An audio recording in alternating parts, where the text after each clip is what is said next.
everyone. Welcome back to Petal Perspectives. My name is Cher, and I'm the co-founder of Purple Lotus, where we make finding a therapist 10 times faster. Today, we will be interviewing Sebastien Chabot. Hi, Sebastien. Can you please introduce yourself?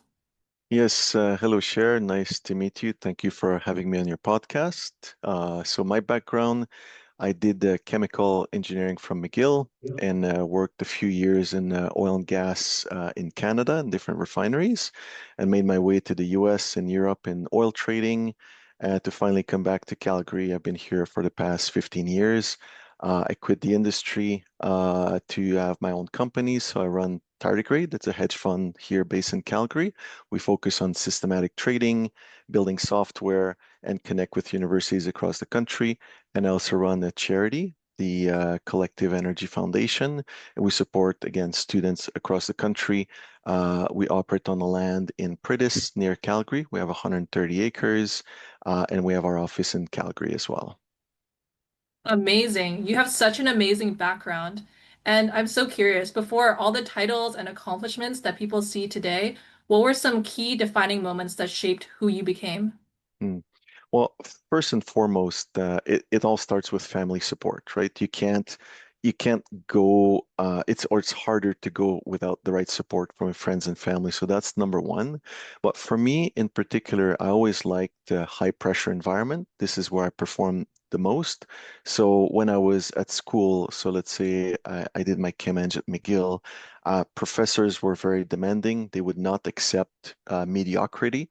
And the other students were very strong as well. So even if you wanted to tame down your work a little bit, it was not even the professors pushing you. It was all the students pushing you to excel. And I was playing football at the same time, so a lot of workout, very busy schedule. So I would say to survive those kind of environments with pressure really formed me, and meeting some amazing masters or people along the way that were really there to mentor me and steer me in the right direction. So people I really respected, people I didn't want to disappoint as well. So when you meet great people like that, it's a blessing, definitely. So some of them definitely helped a lot. Yeah, having mentorship is so important. And like even after achieving a lot of things, something I noticed, like maybe you've seen this as well, but some people still end up feeling unfulfilled even after reaching goals that they worked years toward. And I know you might have been on a journey like this yourself, but what has been your experience? And what do you think you'd have to say about this? No, no, that's because their goals are too small. That's why they feel unfulfilled. So when if your goal is outside of you, so I want to have that car, I want to have that job, then you realize as soon as you have it, then you want the bigger car, the bigger job. This is an endless process. We're geared like that as human beings. We always want more and more. So if the goal is to acquire something outside of yourself, you're bound to be unsatisfied. But if the goal is using those externalities as a way to become a better person and explore how far can you push your own experience in this world, then you walk fulfilled pretty much every day because you know you're becoming better. And that's not an end in itself. It's just a continuous journey that never ends. So using the having a nice car, having a nice job, not as the goal itself, but more like this is a context for me to get this $250,000 car. I need to learn to make more money. Well, I don't make enough now. How can I learn to make more? What kind of skills I have to go and get? What kind of discipline I have to go and get? And then the car becomes just like an end result that may be fun, but it's not the main goal in itself. It's really to get those skills from within. So I think if you approach it this way, uh, you're fulfilled every day. Amazing. Thank you. That's very wise.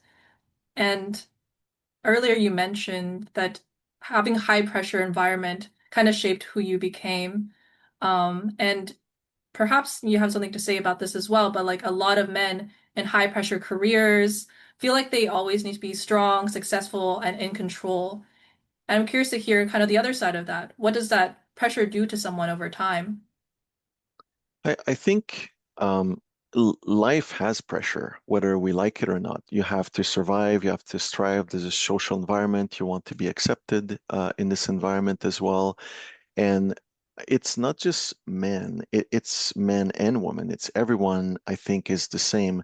Look at a mother at home having to take care of children. She has the pressure of building the next generation. It's not a small task. And she has to succeed as well. So I think the problem is not the pressure itself, is how are we building ourselves to be able to handle that pressure?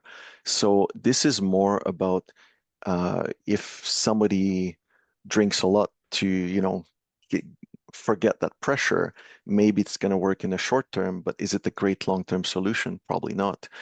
So learning to handle pressure, to take it lightly, uh, giving ourselves again the internal tools to handle it. I think this is the key. So, and if you feel too much pressure in your life, probably the goals are not adapted for who you are.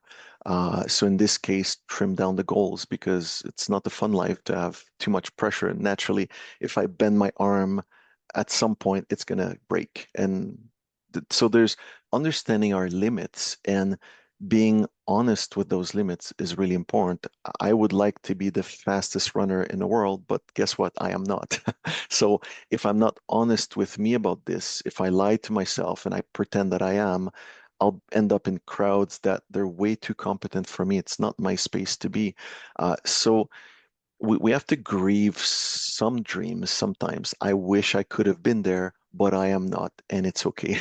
So accepting this is part of the path as well, that adjust the dreams for who you are, what you want to be, and your own capabilities.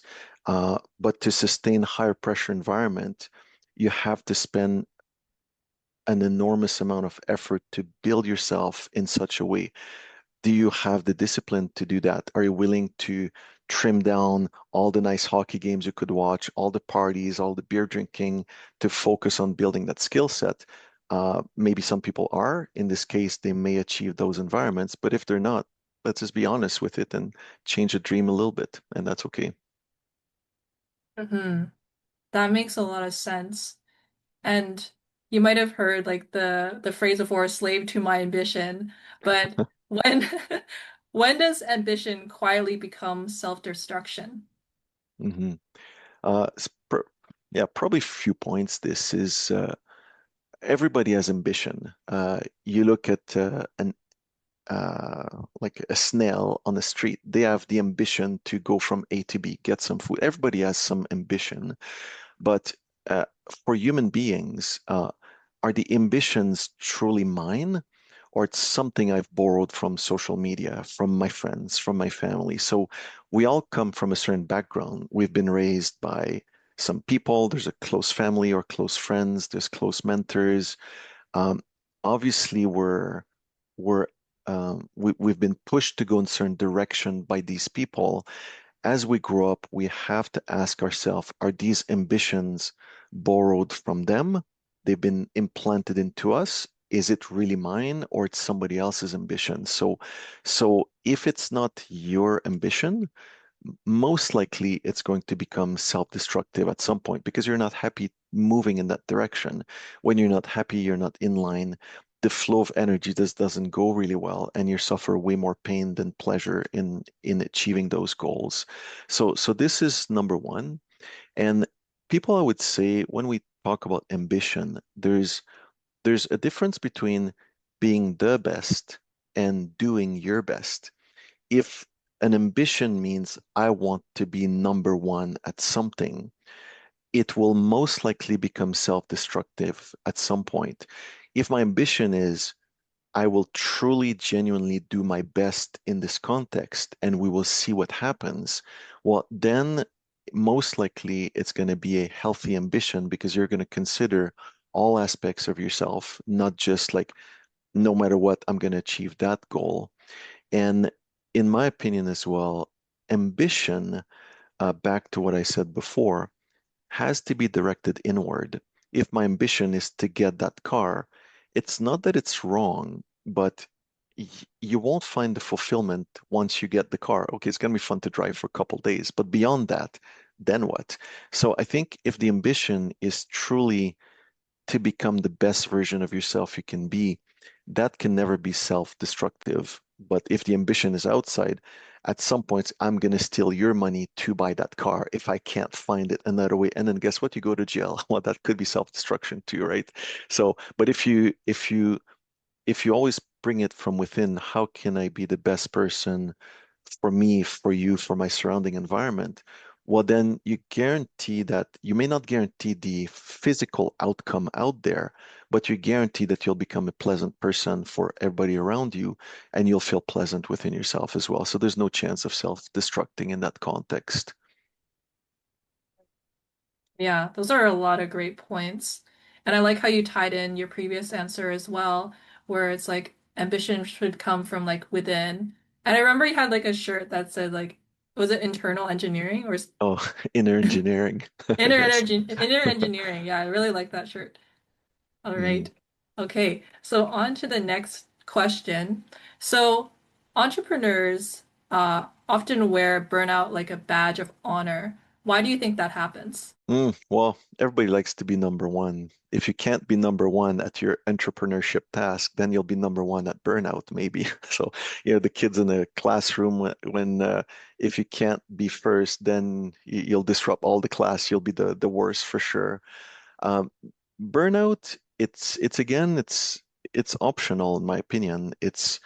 But if you're not aware of your limitations and you push beyond what you can do, you will end up chipping away at your energies, and at some point you'll become exhausted. But again, for me, if I'm working towards truly my personal goals, I find it extremely difficult to burn out because um, it comes from deep within, and it's a passion to move in a certain direction. There's an acceptance that flows with it. There's a sacrifice of so many things I would like to do, but I'm not doing. But it's not a sacrifice in a sense. It's not a weight. It's a pleasure at the same time to see it's hard because I would like to do this, I would like to do that, but I purposely choose not to do these fun activities to focus on my goals. So when the energy flows seamlessly like that, it's harder to have burnout, but to have a certain sense of discipline, looking at if we can split the human being into four different aspects. You have a physical body, you have emotions, you have a mind, and you have some energies as well. So to keep your physical body healthy is really important. If I don't have my physical structure that's healthy, nothing else is going to work properly. If I don't build myself in a way that have sweet emotions, if I'm always angry, I may have a very strong physical body, but if I'm always angry, it's going to create so much friction for me to try to reach my objective. I may lead towards burnout because I'll look at everybody else. They can achieve a certain step almost effortless. I'm so angry. How can I do this with this? I'll need so much more energy to do that. And your mind, you have to train it in a way that has to be really sharp. If you have a very dull mind, you can't discern what is right, what is wrong, what I should do, what I should not do. And your energies must be super vibrant. So it may seem simple, but there are techniques, what you mentioned, inner engineering, how to engineer yourself so that your emotion is sweet, your mind is sharp, and so on. The food that you eat, so is really important. The people you surround yourself with, having to make the tough choices sometimes. So these are basic techniques that if somebody does not know, it's going to be difficult to engineer themselves and their surrounding environment for success. Therefore, there's going to be a lot of friction when they want to do some action towards a result.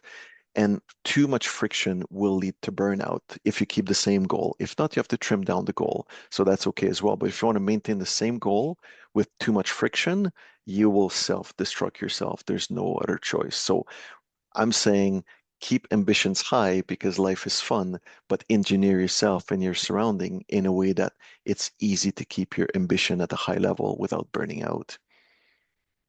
Yeah, that is great. And I wonder what you would say to an ambitious young person, just getting started. What do you think they'd be getting completely wrong about success right now? Mm. I would say so. We have over this year we had over 400 students we collaborated with around the country. So young people, ambitious people, and I would say for the most part, their ambition is at the right place. They want to become better. But sometimes when I mentor people in the industry, young professionals, what I see that is not the right path, in my opinion, is when the ambition is, I want to have that role. I want to become the VP of something. I want to become, like in trading, a trader, like from an operator to a trader.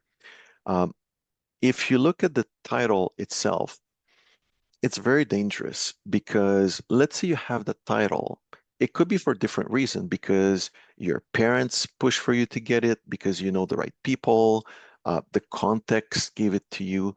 But if you don't have the skills to host that title within yourself, a lot of anxiety will be generated because deep inside we know if I'm promoted to a role and I don't have the exact skills to own it, I'll always be afraid to be discovered, like to be because I don't really, I know fundamentally I'm not good. I like the seat, but I can't hold it within myself. So I'm always saying, do not look for a role.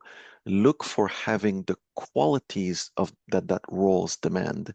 And if you really do this, sooner or later, people will notice those qualities and you'll naturally migrate towards the role. Whether you have the official title or people look at you as that person who has that skill set, you will become that person. So focus on the skills that this role demand instead of the role itself. If not, it's going to be misguided ambition and it will trigger a lot of anxiety and to be at the wrong place that you don't really deserve. It causes friction, and again, friction may lead to burnout, and that's not the right place to be. So having the right ambition about yourself more than targeting something outside is important. Yeah, that makes a lot of sense.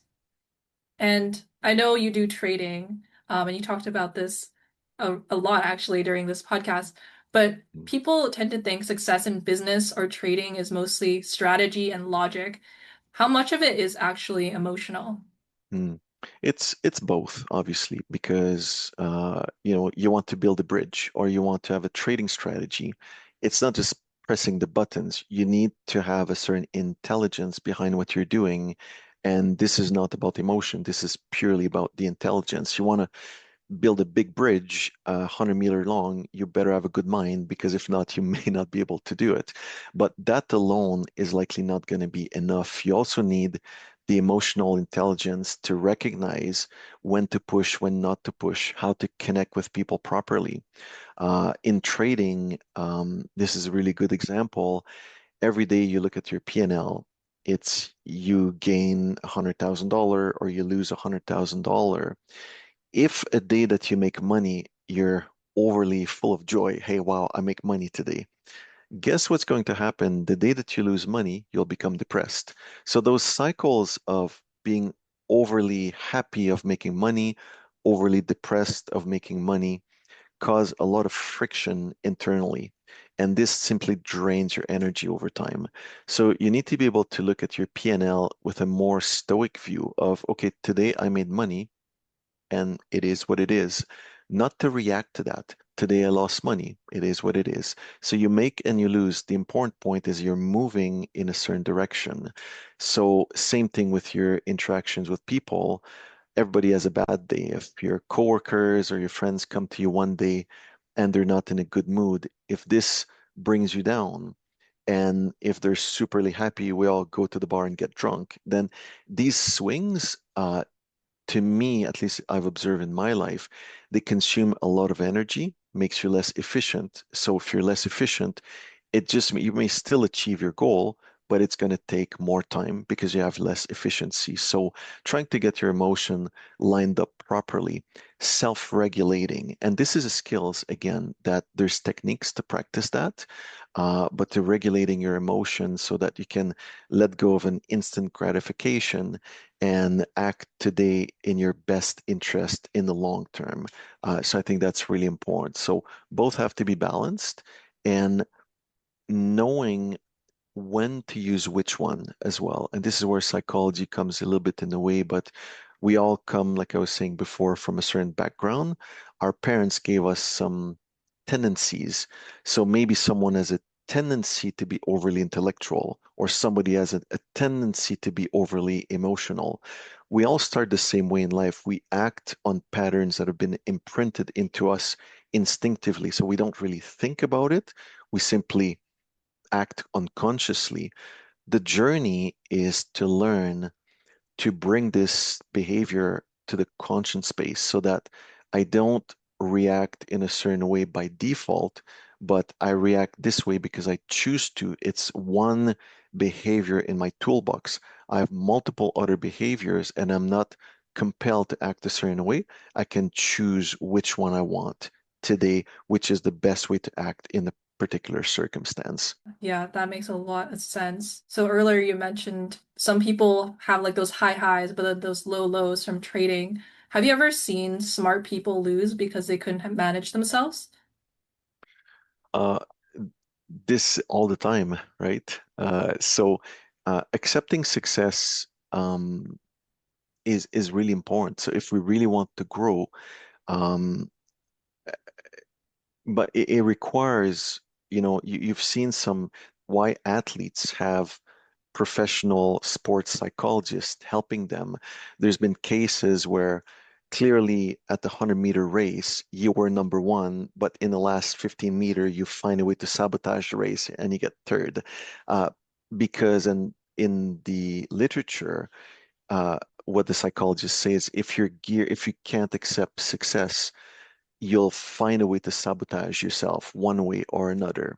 So these happen, and it's a lot, let's say, to take an example, but if some people are really close to you, uh, have not been really successful in their life, but you really love them, you love being with them, from a place of allegiance to them, we sometimes want to cap our success so we can keep being in touch with these people.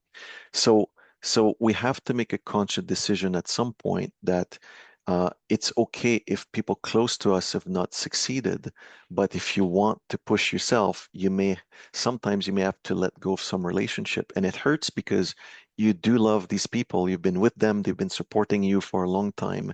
But if you want to move to the next step, maybe you may risk those relationships. Maybe it doesn't mean you will, but you have to be willing to lose some things that are really dear to you. And that takes time to grieve those relationships. But at the end of the day, life is life and we have to move forward. So we got to give it a try. In life, we make a lot of sacrifices. I'm really curious, Sebastian, how do you create a sense of purpose outside of work and achievement? And that's a tricky question. To me, the question is wrong. So, uh, purpose is everywhere. Work, achievements, friends, when I'm on my own, it is just life, life, and life. So there's no work is part of my life. My friends are part of my life. My life is part of my life. So the purpose is really in the growth. So again, back to this. Everything outside of me is just a context to grow as a person. If I discuss about my two companies, Tardigrade, success at Tardigrade, the hedge fund means we have to find a way to make money. So if the employees coming in cannot perform, it's a very high pressure environment. We have to let them go. We have to only pick the best of the best because if we don't make money, we die really quickly. So it's really, really clear. But this explores the intellectual aspect of life. If I was to do only this, it would feel a little dry. So to be a well-rounded person, I need to explore more like the heart aspect as well. So this is where the Collective Energy Foundation comes in, where we're way more inclusive. We work with anybody in the country. We're outreaching now outside the country as well. For as long as you're willing to spend some amount of effort to build something that's really is of interest to you, we'll bring you into the family and we'll find a way to grow the system with you from building our own cloud infrastructure to building. We have over 20 to 25 apps that we've built so far. We have the land. You can come and chop wood, renovate some buildings. Someone wanted to work with ESP32s, like install some sensors, electrical sensors out there in the land. That was not our project that we needed, but he wanted to do this. So we just created the project for him. We're all inclusive. You want to do something, use the structure to better yourself. And within that structure, what I see is people finding opportunities, people growing. We've hired over 120 student terms in the past 3 years. So from students being very anxious about graduating, not having a job, being given an opportunity to really propel them towards a next step in their career, this is very fulfilling as well. It's part of that human connection. So how can I be there for you is really what the foundation is all about. The hedge fund is also the same. How can we be here to finance your ambition? But it's more like a drier approach. The foundation is a much more heart center approach of we'll say yes to everything. So for as long as you do the minimum, we'll want you to be part of the organization. So that's where I find a good purpose, and I make basically 7 days a week nonstop. It's just part of the fun of connecting with all these people and seeing their growth as well. Yeah, that's really beautiful. Like seeing purpose in everything, in all the relationships that we create in our life, as well as in all the endeavors that we do. And that's really incredible that you're able to find your purpose in these places as well, and that you're helping others find their purpose too. And I have one last question for you. So, if someone listening to this podcast feels successful on paper but empty inside, what would you want them to hear right now? hmm It's I think it's what I said before. To be successful on paper means I have a nice house, I have a dog, I have two kids, I have two cars, a good job.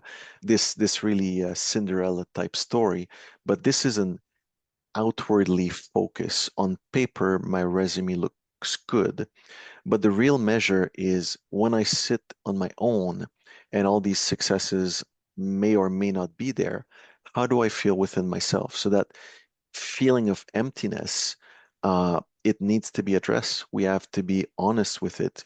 Often these external goals are distraction to take us away from asking the right questions. When you lay down in a field somewhere where there's no light and you look at the sky and you're like, what the hell this is all about? So if you don't dare asking the question, uh, you will not move towards that answer. And the truth, when you really ask that question, if we're truly honest, it starts with I do not know. But people likes to be in control. To your question earlier, like uh, ambitious man wants to be in control and so on. We have to accept that there's many questions we don't know. And being honest with this, like to say, I do not know, will naturally push you in a direction where, okay, what do I need to do to find answers to these questions, these maybe existential questions? And as you walk this inner path, then you find a certain sense of fulfillment. And the answers are not being answered intellectually. The answers, they start to be felt in your body at some point. So the answer simply dissolves because you start owning the question dissolves when you start owning the question within all the cells of your body. So it's just a different kind of work that's not really intellectual, it's not physical, it's not social. These are nice, but they're wrappers around those existential questions that spending a little bit of time on that is really important in my opinion, and it's really worth it. And it makes you feel more more relax because you feel it's okay not to know, and sometimes you find some answers that are very settling as well. So I encourage everyone to move in that direction. What a great way to end the podcast. Thank you so much, Sebastian. We are so grateful that we got to hear from you today. Have a lovely rest of your day. Okay, Cher, thank you very much as well. Thank you for having me.